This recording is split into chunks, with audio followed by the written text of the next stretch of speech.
Buenas noches amigos y bienvenidos a una edición más de Enfoque. La educación es recurridamente tema de polémica en nuestro país. No debería de ser así, muchas veces lo hemos dicho aquí en este programa, pero es así y lo único que podemos hacer desde medios como este es intentar aclarar conceptos e intentar que salgan a la luz determinadas cuestiones que a lo mejor por la lucha política pues quedan un poco aparcadas. Hoy, por ejemplo, vamos a hablar de educación, ya lo hicimos hace unas semanas hablando de la educación concertada, pero hoy vamos a hablar de la educación especial porque también le afecta la denominada Ley CELA. Vemos nuestro vídeo.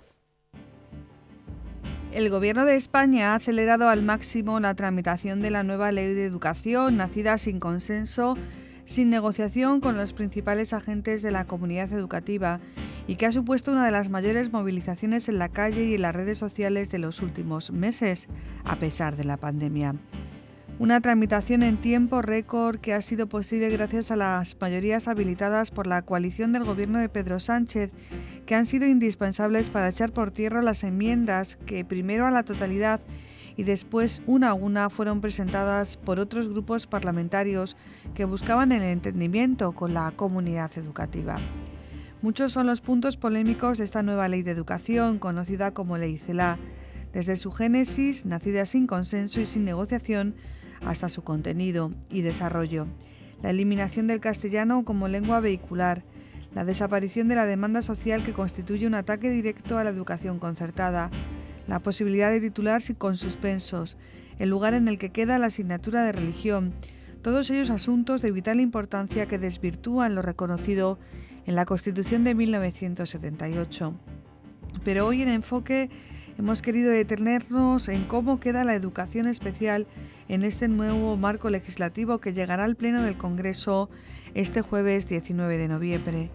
La plataforma inclusiva Sí, especial también, que agrupa más de 150 asociaciones de todo el país, ha pedido a los grupos parlamentarios que eliminen a través de enmiendas de la reforma educativa la disposición adicional cuarta que permitiría cerrar los centros especiales.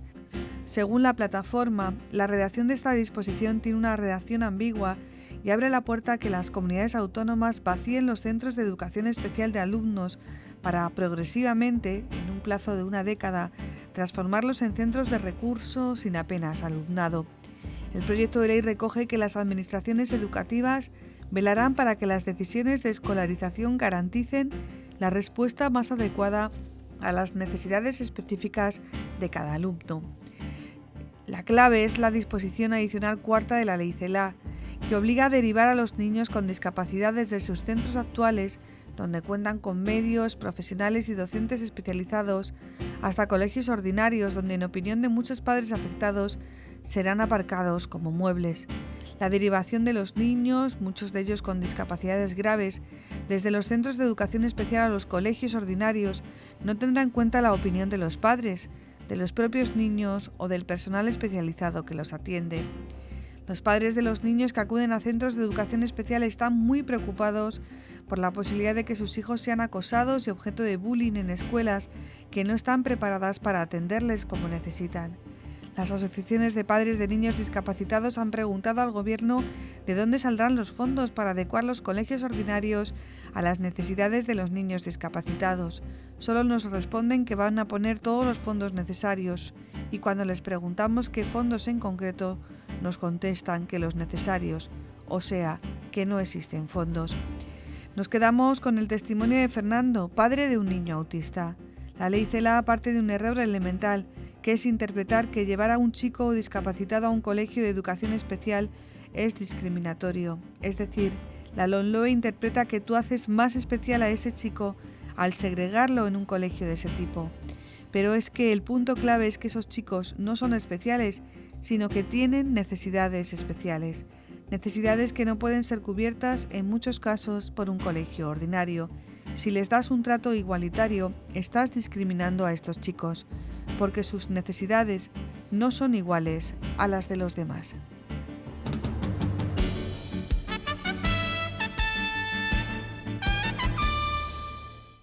Estamos ya de vuelta y lo primero que hacemos es presentar a nuestros invitados. José David Sánchez Beato, asesor jurídico de Escuelas Católicas. Buenas noches. Muy buenas noches. Bueno, estamos con mascarillas, lo que toca, ¿no? Bien, mientras se nos conozca, bueno será. Y además, yo creo que más que, primero que se nos conozca, pero lo importante es el contenido de lo que aquí se hable, no nuestra presencia física. Muchísimas gracias una vez más por compartir este tiempo de conversación con nosotros. Hablamos también con Guadalupe López, psicóloga del Centro Madre de la Esperanza. Buenas noches. Buenas noches, Ana. Bueno, tú te estrenas. Sí, es la primera vez que vengo, sí. Bueno, tienes buenos padrinos, ¿eh? Tienes buenos padrinos. Y precisamente tu madrina es Sor Ángeles Lumbreras, directora del Centro Madre de la Esperanza.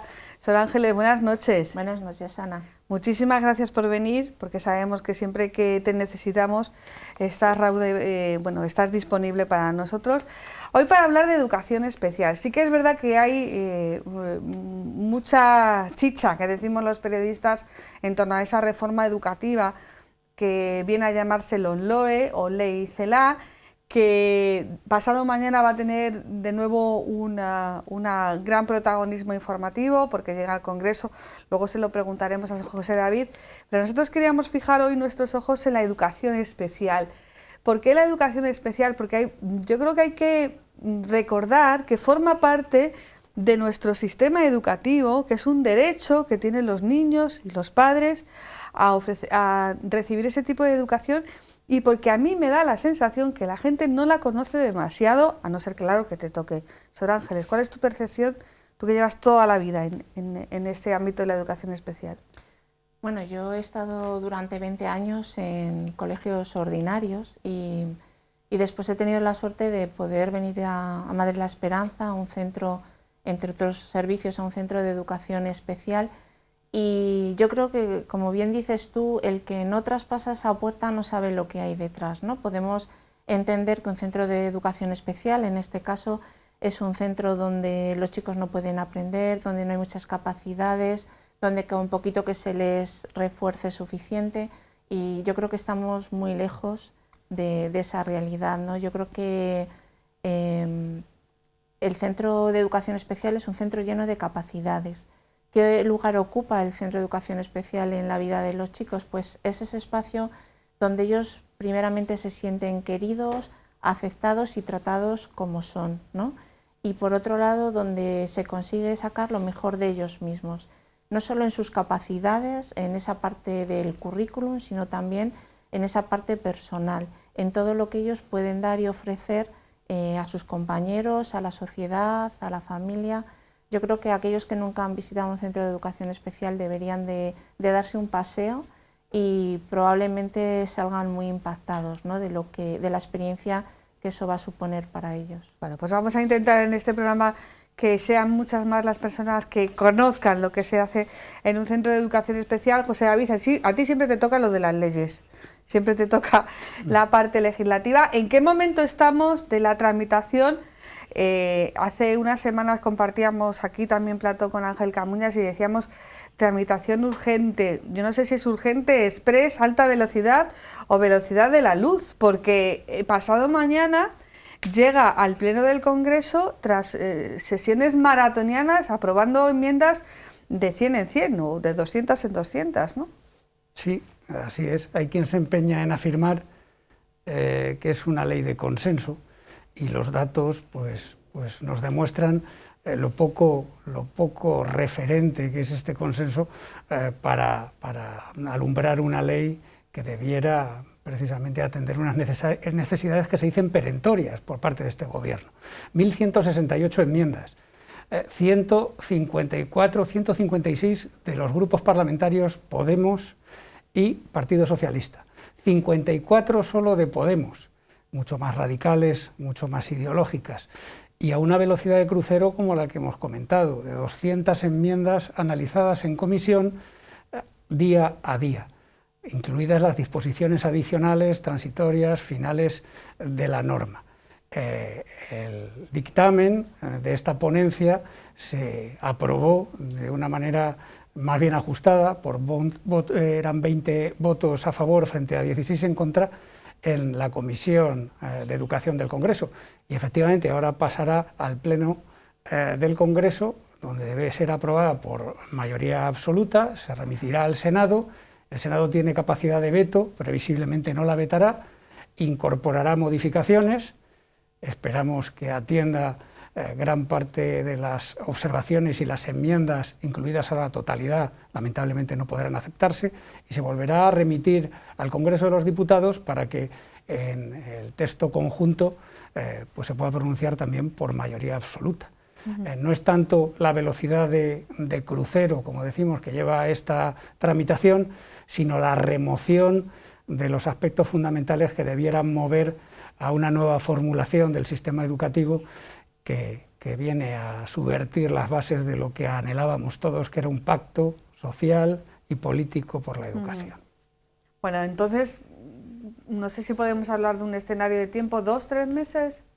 En marzo, tal y como está determinado este gobierno, podría entrar en vigor, podría afectar a la admisión de alumnos y precisamente podría gravitar en torno a ese principio que el ponente de esta norma, que es de Unidas Podemos, formuló en su día, que es considerar en concreto a la escuela de iniciativa social, a la escuela concertada, como una anomalía que hay que superar. O sea que el horizonte es cercano, sí que es verdad que al igual que el gobierno y sus socios de gobierno han tomado velocidad a la hora de tramitación de esta ley, también es verdad que ha habido una activación en la sociedad, en las redes sociales, a pesar de las condiciones de pandemia, para de alguna manera, si no parar, hacer reflexionar a toda la sociedad sobre lo que nos estamos jugando. Se ha abierto esa plataforma, Más Plurales, la última vez que yo consulté casi 2 millones de firmas de personas, no sé si me equivoco. Bueno, ojalá 1.500.000. Bueno, 1.500.000.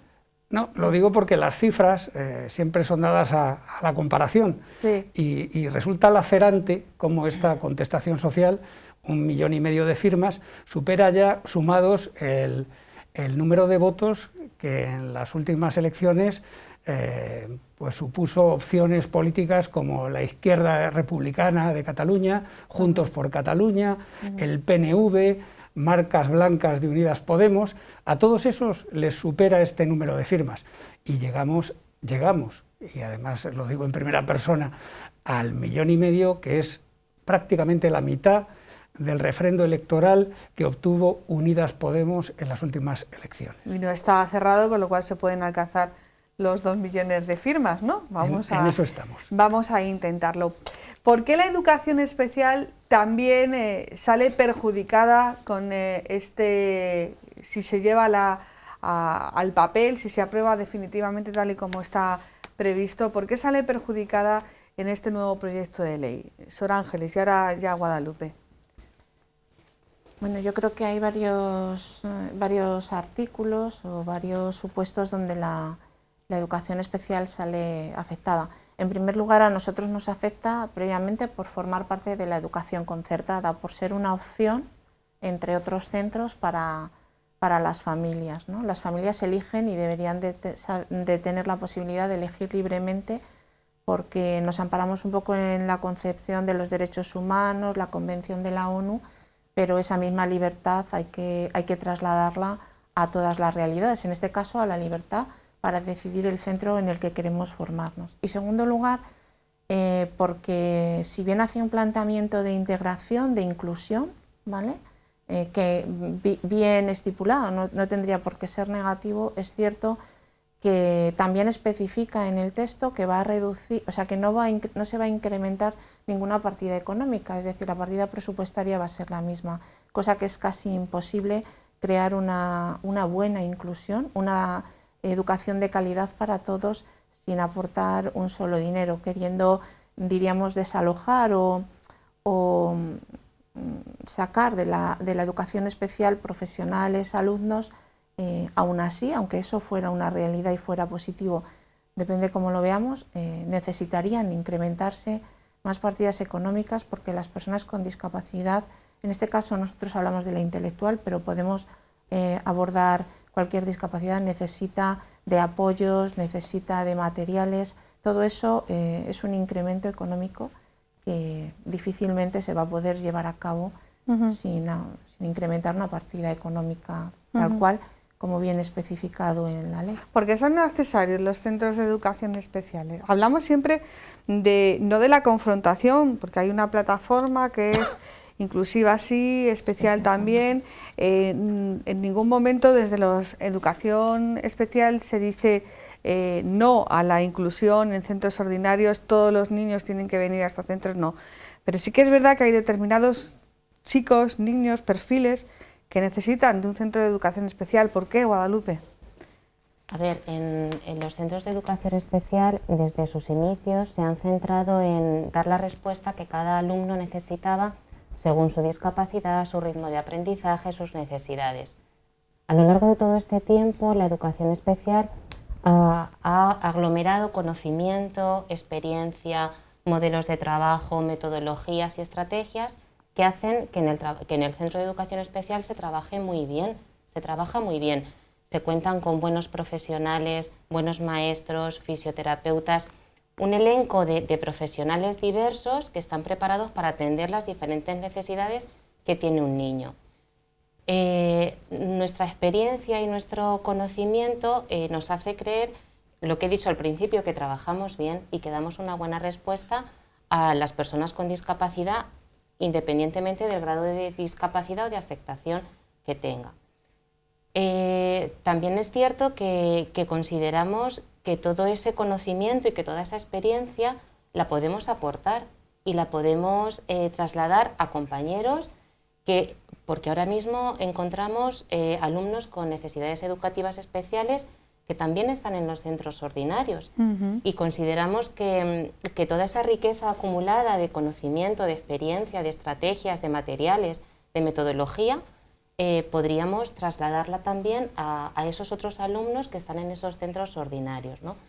Entonces, por lo que comentabas de inclusiva sí, especial también, porque en la especial también se trabaja bien y porque el proceso para trasladar todo ese conocimiento y toda esa experiencia debe estar pensado, debe estar reflexionado, debe contar con tiempos, no a un contrarreloj de 10 años, sino el tiempo que sea necesario para asegurar que la respuesta que tiene cada niño y cada alumno es la que necesita. Y como decía Sor Ángeles, con una cuantía económica, porque que un niño pueda estar bien en un centro ordinario implica recursos, apoyos para ese niño, para la maestra, requiere materiales, estrategias, formación, y todo eso necesita tiempo y necesita dinero. En el fondo, cuando hablamos de la preocupación de la educación especial, estamos hablando de los mismos problemas que tiene la educación concertada. O sea, hay una invasión en la libertad de los padres a la hora de elegir el centro educativo que mejor entienden que va a educar a su hijo en todas sus necesidades. Hay una invasión a la hora de los titulares de los centros de ofrecer ese centro como un lugar de formación. En el fondo estamos hablando de lo mismo, José David, de una invasión de los derechos que le son propios a los padres y a las entidades que son tutoras de estos centros, ¿no? Claro. La norma lo que traduce es un posicionamiento, además concreto, en este caso el Gobierno, al respecto del tratamiento de cuestiones esenciales. Traduce un intervencionismo que nunca es bueno. Nosotros lo que querríamos es que se primara la autonomía de gestión, de organización del propio centro. Y se dice aquí, con toda humildad, se dice que hay conocimientos que aportar, experiencias que poner en práctica, asesoramientos que requieren los centros ordinarios, porque existe la especial, existe la combinada. Esto no va en merma de la inclusión. El problema es que la Administración ya se ha marcado un desarrollo que ni más ni menos ha sido capaz de cifrar en 10 años. Ha venido a decir, pues eso, que los centros específicos de educación especial, por el mero transcurso de 10 años, van a verse reconvertidos en centros de asesoramiento. Y sí, se dice algo que parece una obviedad, que se ha de contar con la voluntad de los progenitores al respecto del centro que quieren para sus hijos, siempre que se decanten por la opción más inclusiva. ¿Y cuál es la opción más inclusiva? ¿Acaso no es preparar para la vida en un centro de educación especial específico respecto de alumnos que tienen muy limitadas sus capacidades o que en definitiva son aquellos en los que los padres depositan su confianza porque consideran que es donde mejor atendidos están sus propios hijos. Aquí es el Estado el que suplanta la capacidad de decisión de las familias y es el que en definitiva viene a hurtar esa facultad que se nos reconoce en la normativa orgánica, también en la Constitución, de crear, fundar centros distintos de aquellos gestionados y creados por las administraciones públicas. No es una competencia, es la mejor fórmula de atender estas necesidades que nadie cuestiona sin que el monopolio de su atención resida en la administración pública. Todos los años que llevas, primero en la educación ordinaria, por decirlo de alguna manera, y ahora en la educación especial, ¿habías tenido un momento de tanta tensión, Sor Ángeles, como este? Yo creo que no porque quizás no nos habíamos llegado a plantear el lugar que ocupa la educación especial en la sociedad, ¿no? Partiendo por ahí. Sí es verdad que yo estando en colegios normalizados he tenido niños con necesidades educativas especiales y ahora cuando estoy, diríamos, en la educación especial me estoy dando cuenta que algunos de esos chicos estando matriculados en la escuela ordinaria tienen que volver a la escuela especial porque no tienen su lugar en la escuela ordinaria, porque no se les trata de una manera personalizada, no se atiende a sus necesidades, no se ayuda en esa socialización que ellos necesitan. Por tanto, cuando regresan a la educación especial vienen, diríamos, como muy dañados, ¿no? Como que ellos no pueden hacer las cosas, ellos son los como tontos, un fracaso, ¿no? Un fracaso escolar, ¿no? ¿Qué ocurre? Que esto no es una dificultad, esto no es un error del profesional, ¿no?, que les atiende, sino a veces del sistema. El sistema que rodea, un poco como veníamos diciendo hasta ahora, a la educación especial, a la educación normalizada y querer que todo vaya por un mismo camino, ¿no? Como que no tiene cintura el sistema Guadalupe. Hay niños que solamente pueden estar en un centro de educación especial por su discapacidad. Es que estamos en una sociedad en la que tus sueños los puedes alcanzar, todo lo que te propongas lo puedes alcanzar. Nos gustan mucho esas grandes historias de superación, pero a veces la superación es aceptar la realidad que tienes delante de ti. Bueno, aquí lo difícil es pensar en alumnos con grandes o graves necesidades por su discapacidad, porque actualmente en el sistema educativo ordinario tenemos alumnos con discapacidades más leves, con necesidades de apoyo menores, donde el sistema está fracasando. Entonces, vislumbrar la inclusión plena de alumnos con mayores afectaciones es complejo y difícil en este momento. Decíamos antes, el sistema tiene que cambiar. ¿Por qué? Porque actualmente el sistema tal y como está no puede dar la respuesta que necesitan estos alumnos con discapacidad. Actualmente hay alumnos con discapacidad, por ejemplo, con trastorno del espectro del autismo, en aulas de infantil en un centro ordinario donde una maestra está a las 5 horas lectivas sin apoyo. Eso no puede ser. Entonces, para que el sistema pueda dar cabida a alumnos con discapacidad, tiene que cambiar, tiene que abrirse, tiene que formar al profesorado, tiene que aportar estrategias, Entonces, yo sí creo posible que hay un gran porcentaje de alumnos con discapacidades y con necesidades limitadas o intermitentes, que claro que pueden estar en la escuela ordinaria, pero con los recursos y con los apoyos que se necesitan. Y de aquellos otros alumnos que tienen mayores necesidades, creo que cuando el camino se vaya haciendo, podremos ir vislumbrando las posibilidades o no, los recursos, los apoyos que se necesitan para lograr que el 100% del alumnado pueda estar. Hoy por hoy, los centros de educación especial son especialistas en dar respuesta a este tipo de alumnado. Hoy por hoy, los centros de educación especial son necesarios para este y para el otro tipo de alumnado, que actualmente en muchos casos está fracasando en la escuela ordinaria.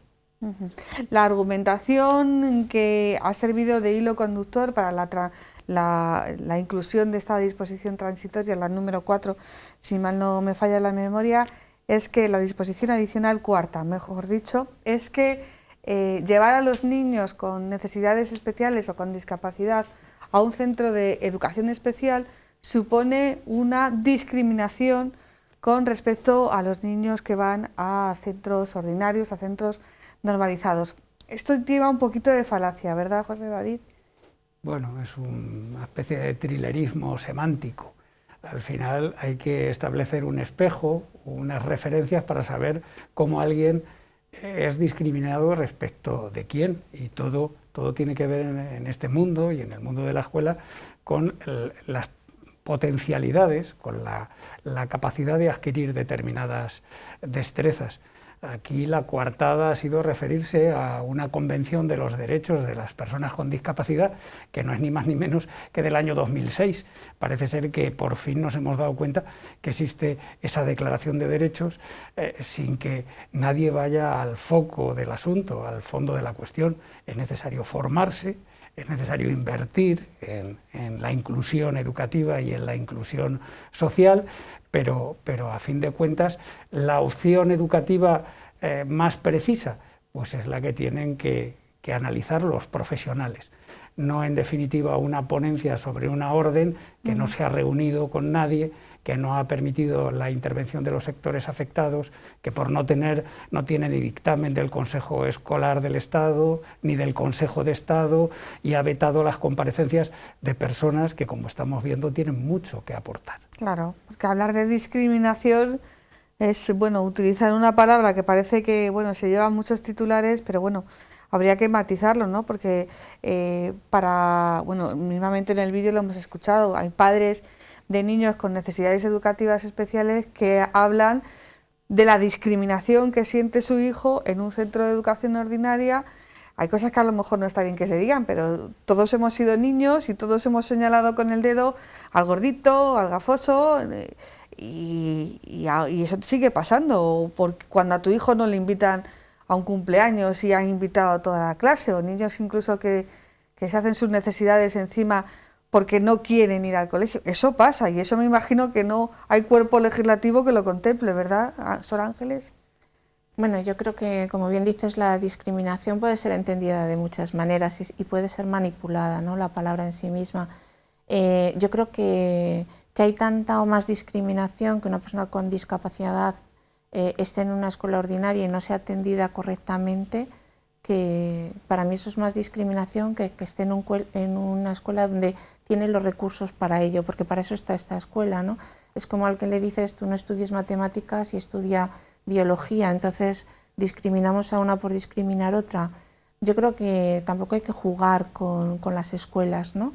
No hay que poner en tela de juicio cuál es la mejor o la peor, sino cuál se adecua a las necesidades de cada uno, porque si discriminamos, yo creo que estaríamos todos discriminados en muchos espacios de nuestra vida. Es cierto que estos alumnos que vienen a la escuela especial luego tienen su vida en la ciudad, con sus padres, con sus amigos, con sus familias, van a tomar la Fanta a un bar, quiero decir, van al cine. O sea, creo que luego hacen una vida totalmente normal. Entonces, utilizar a la escuela especial como un aspecto de discriminación me parece que es no conocer para nada lo que contempla y lo que lleva en sí mismo la escuela especial. Aparte que todo no está en la ley de educación, también tiene que haber una educación de la sociedad. Guadalupe, en eso, por ejemplo, en el Centro Madre de la Esperanza lo trabajáis mucho, el ocio, que los chavales puedan ir al cine, puedan ir al McDonald's a comerse una hamburguesa, puedan ir a bailar, bueno, cuando se pueda,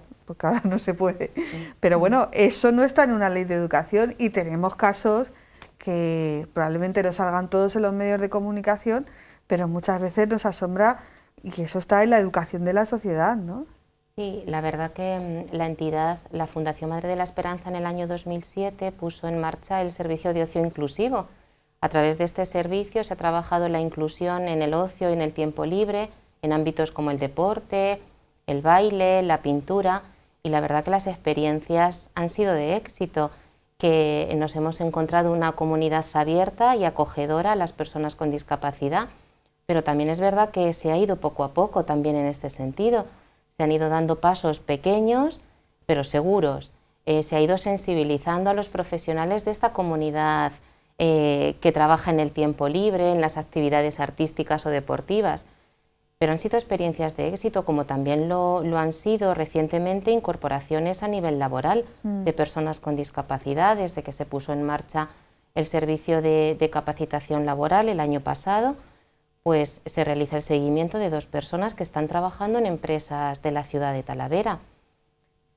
¿Qué nos dice esto? Pues que la inclusión es posible, claro que es posible, pero los pasos tienen que ser lentos, seguros, reflexionados, y hay que dar a las personas los apoyos que necesitan para lograrlo. Pero es verdad que todo eso va sensibilizando a la comunidad y va sensibilizando a la población, y las personas con discapacidad, yo creo que cada vez, y se ha avanzado muchísimo en estos últimos 30 años, están más presentes en la sociedad en diferentes ámbitos, en lo laboral, en el ocio, en diferentes disciplinas.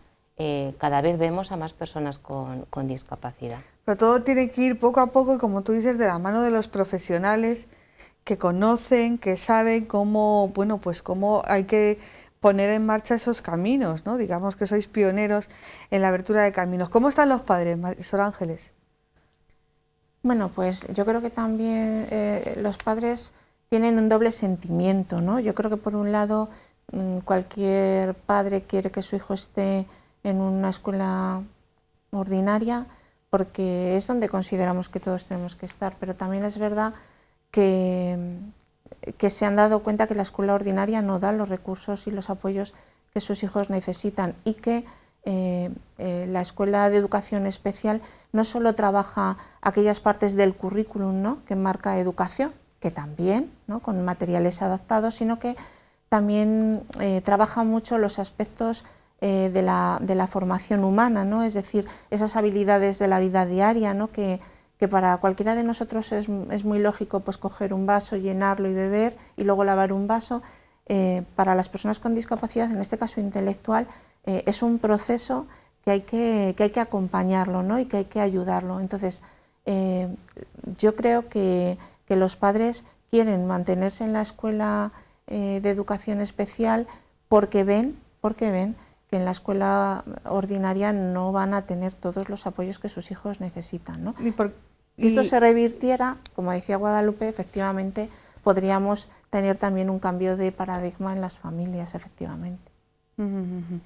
Porque hay que aprender a gestionar esos fracasos. Hablaba Sor Ángeles de casos que habéis tenido de chavales que han pasado de la ordinaria a la especial y llegan, pues eso, con esa mochila del fracaso, mochila que por supuesto también es compartida por toda la familia. Hay que saber gestionar esos fracasos, y a lo mejor todo lo adelantado o todo lo aprendido en unos años de formación en la escuela de educación especial, cuando pasa a la ordinaria se vuelve para atrás.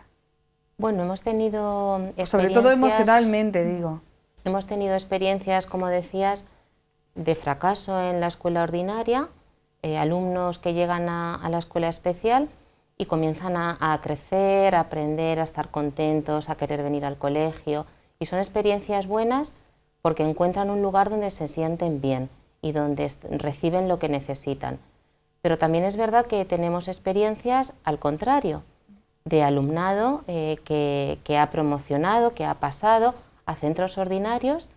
En los 2 últimos cursos, 6 alumnos, ¿verdad?, han pasado a centros ordinarios, en unos casos porque lo ha propuesto la familia, en otro caso por nosotros mismos, el colegio, y en otros casos porque han venido las personas con discapacidad a decirnos que querían estudiar en el instituto. Ahora en Castilla-La Mancha tenemos los programas específicos de formación profesional. En Talavera tenemos un programa donde hay ya actualmente 5 alumnos que estaban estudiando en nuestro colegio de educación especial, y la experiencia está siendo muy positiva, y son las propias personas las que han venido a pedir ese cambio. José David, y si las cosas funcionan bien, ¿por qué hay que cambiarlas? Si, teniendo la perspectiva de que probablemente vayan a peor, porque si cambiamos para mejor, ¿por qué este ímpetu del gobierno? Pues es una incógnita que yo desde luego soy el menos apropiado para desvelar. Yo lo que creo es que era pues esta producción normativa que es incontenible por lo visto, pues responde a ese impulso de suficiencia, casi de soberbia, de tocar lo que está bien y de no dar lugar a los procesos para que las cosas incluso mejoren. Aquí estamos viendo, hoy mejor que nunca, que la escuela especial, de educación especial, como cualquier escuela, es una escuela no solo de niños, alumnos, sino también de padres, que acompaña a las familias, que les ayuda, que les tranquiliza respecto de lo que genera la zozobra más grande que puede tener un padre, que es el mejor cuidado de sus hijos. No, aquí se nos sustituye por un ponente que ha alumbrado una norma, que considera que lo que funciona bien es una anomalía, que la religión sobra de la escuela, que la iniciativa social también es algo prescindible y que, bueno, que de lo que se trata es de fijarse en la escuela como el foco de discriminación, concretamente, como si no hubiera una sociedad a la que hay que seguir formando, a la que hay que seguir educando en lo plural, y con este tipo de experiencias que, como bien decíamos, pudiendo funcionar mejor, funciona bien, razonablemente. Claro, porque esto tampoco es que todos los centros de educación especial sean concertados, porque también los hay públicos, y no tampoco todos tienen una identidad religiosa. En el caso de Madre de la Esperanza sí, pero hay otros centros que no tienen una identidad religiosa. Sor Ángeles. No, bueno, yo conozco centros públicos y centros concertados que ni siquiera son de entidad religiosa, ¿no? El nuestro sí lo es, pero creo que la identidad religiosa no condiciona, ¿no? No condiciona o no debería de condicionar, si es que lo hace así, para anular o para creer que el centro de educación no es el adecuado. De llevarse a término estos planes, que luego hablaremos si se van a llevar a término o no, de llevarse a término, el Centro Madre de la Esperanza podría subsistir si los padres tuvieran que abonar una cuota como si fuera un centro privado, o abierto, no sé, a otro tipo de iniciativas, no sé. Bueno, el centro es concertado y como la mayoría de los centros concertados, por no decir el 99%, es un centro que en sus cuentas finales tiene un déficit, ¿vale? No, o sea, el Estado ni siquiera te da lo que necesitas realmente para atender ese centro. Aún así, la Fundación apuesta porque el colegio sea uno de los servicios que merece la pena mantener abiertos y por tanto tiene que aportar cada año una cantidad económica de dinero, yo creo que importante, ¿no? ¿Qué ocurre? Que si el centro tiene que subsistir de una manera privada es inviable, ¿no? Y si el centro se trasladara a un centro ordinario en su conjunto, profesionales, recursos, el Estado tendría que aportar una cantidad de dinero adicional si de verdad quiere que eso funcione bien. Quiero decir, hoy día los centros especiales, los centros de educación especial, pero sobre todo los centros concertados, creo que podemos abrirlo a todos. Desde luego lo que menos tenemos es ánimo de lucro, ¿no? Y que si funcionan porque creemos en lo que hacemos, porque somos personas que apoyamos y que queremos que las personas con discapacidad, en nuestro caso, pero en general, formen parte de la sociedad con todo, de pleno derecho, con todas sus capacidades, con su formación, con su saber estar. Bueno, pues no es que queramos aferrarnos a nuestro centro porque ganemos dinero. Al final, si lo miráramos bien, pues probablemente podríamos decir, oye, mira, pues esto está muy bien porque a mí pues es un dinerito que me viene bien para otro servicio, ¿no? Entonces, yo creo que hay que tener mucho cuidado a veces con lo que hablamos sin saber todo lo que un centro trae detrás, no, porque en este caso los centros concertados encima le ahorran dinero al Estado, José David. Sí, bueno, en términos económicos así hay que decirlo, pero la cuestión está en lo que siempre afirmamos cuando tenemos oportunidad de hacerlo, es que aunque no constituyeran un ahorro, deberían existir precisamente para proveer, para garantizar ese derecho de la libre elección de un modelo educativo. Si tenemos que optar entre lo público y lo público, evidentemente no estaremos optando nunca. Y los centros concertados, a los que aquí representamos, tienen un aspecto cualitativo además, no cuantitativo, cualitativo, de cualidad. Y es que proponen un ideario que es conforme a su carácter fundacional, que no es mejor ni peor, pero es un rasgo identitario, que además embebe todo lo que hacen. y compromete precisamente el trabajo de los profesionales que contribuyen a sus más altos fines. Ese ideario puede ser confesional, es el caso, y de eso podemos estar bien orgullosos, pero hay otra suerte de idearios organizativos, pedagógicos, funcionales. Nosotros tenemos la suerte además de tener un ideario confesional, es decir, no nos es extraña la ayuda al más desfavorecido, al más necesitado, al que recurre a nosotros. Y lo digo en un alarde de soberbia porque yo no hago nada de eso. Yo soy el asesor jurídico de una organización a la que represento lo más dignamente que puedo. Pero esa es la función de este centro y de la fundación que está detrás de todo este esfuerzo. Bueno, por ir recapitulando, el jueves pasado mañana llega la ponencia al Pleno del Congreso. La previsión es que salga adelante por mayoría, de momento. Absoluta. Por mayoría absoluta, de ahí pasa al Senado, el Senado lo puede vetar, la previsión es que no, aunque sí que puede introducir enmiendas. Así es. Y luego tiene que volver al Congreso, de nuevo se pasaría a aprobación y por utilizar las fechas que tú has dado, en marzo podríamos tener ya en vigor esta ley LOMLOE, con lo cual afectaría a todo el proceso de admisión de alumnos, que ya se abre en marzo, y afectaría pues obviamente a la organización de los centros. Pero claro, en el caso de lo que hoy nos trae, la disposición adicional número 4, cuarta, prevé un arco de aplicación de 10 años. Conforme llevamos las leyes de educación que llevamos a nuestras espaldas y conforme funciona nuestro sistema y conforme la disposición de la política y de los partidos políticos en cuanto a educación se refiere, ¿tú crees que esto se llegará a aplicar? Bueno, pues también es un ejercicio de adivinación, no lo podemos saber.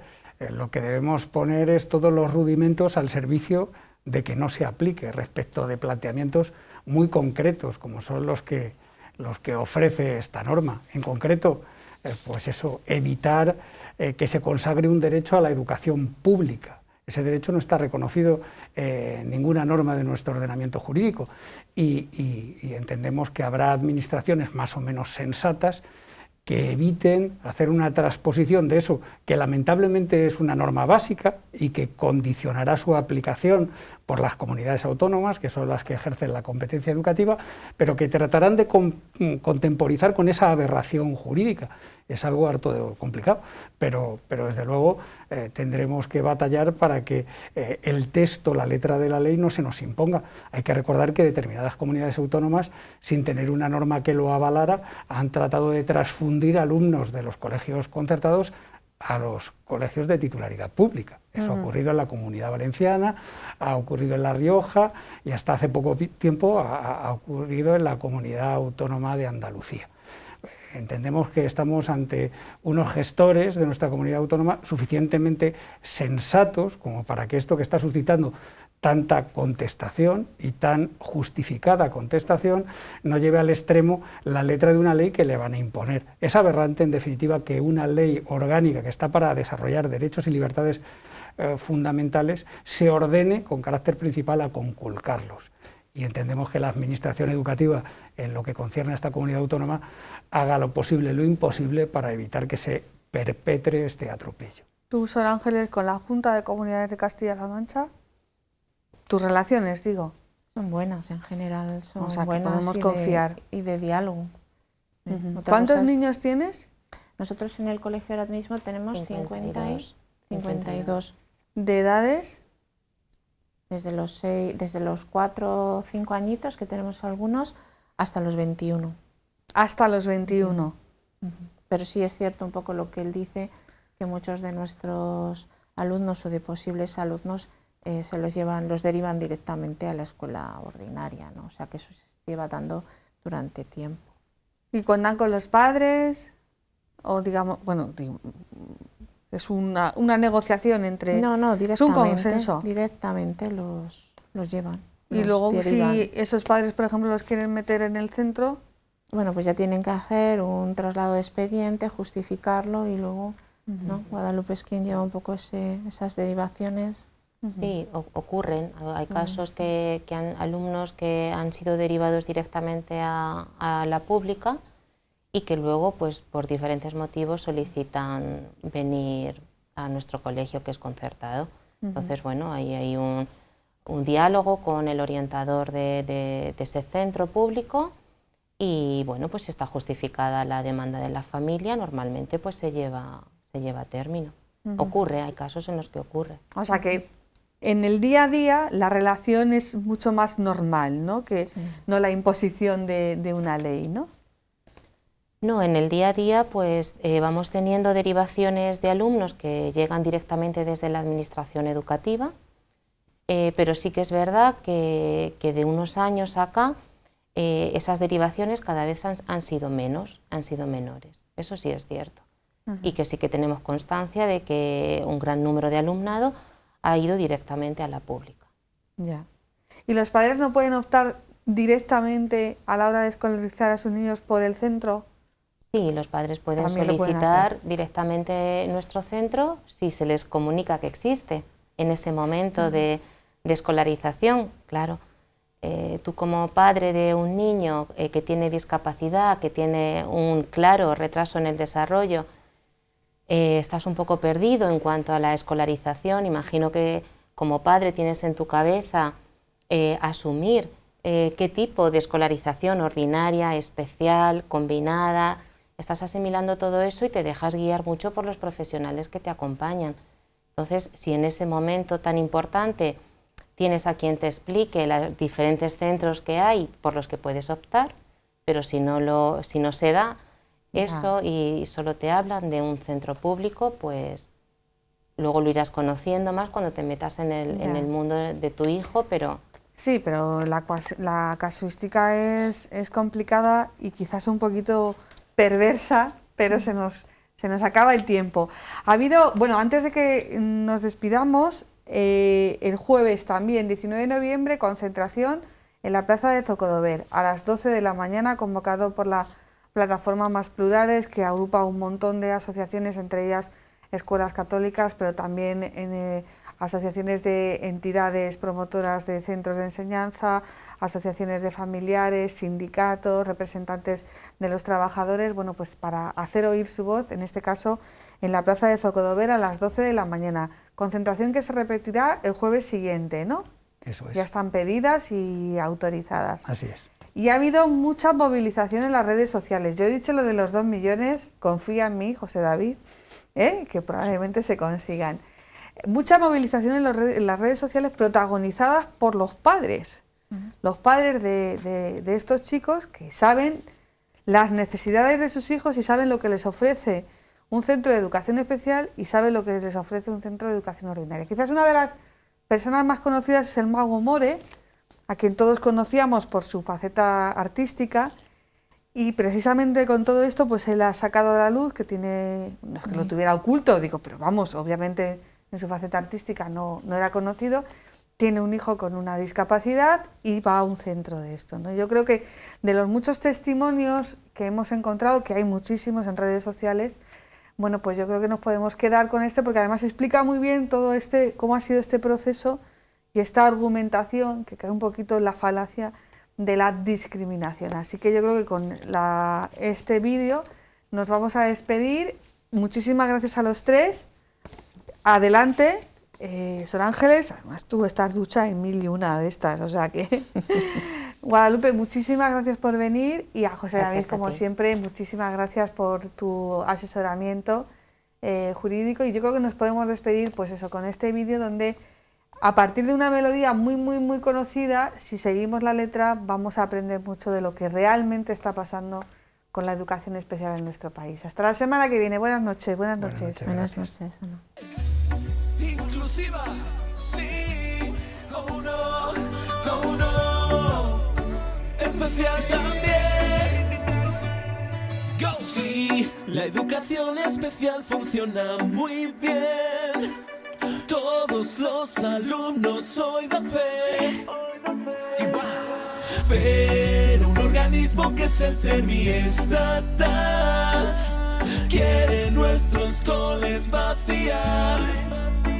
Oh, sí, todos los chavales quieren integrar sin tener en cuenta discapacidad con niños normales en el mismo curso. Oh yeah. Sí, los coles especiales quieren vaciar y en centros de recursos quieren transformar. Aquí nadie piensa nunca en los alumnos.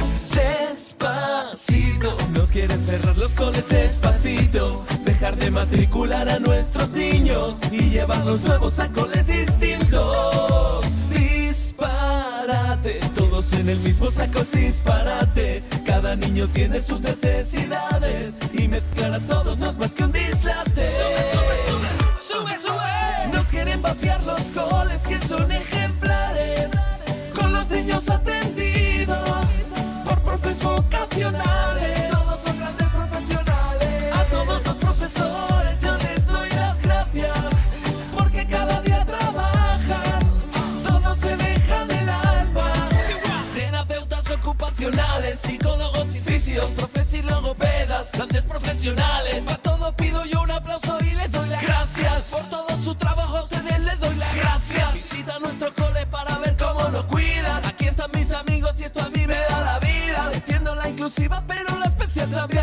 Dame más recursos, no me trates con desdén. Pasito a pasito, suave suavecito, lo vamos vaciando poquito a poquito. Traslado a sus profes, los extraordinarios, y los recoloco en coles ordinarios. Pasito a pasito, suave suavecito, el ser mi vacía poquito a poquito. Un cole vacío es un cole fantasma, si quitan los niños les quitan el alma. Oye, despacito, nos quieren cerrar los coles despacito y llevarme a un cole que no necesito. Estar entre iguales yo lo solicito.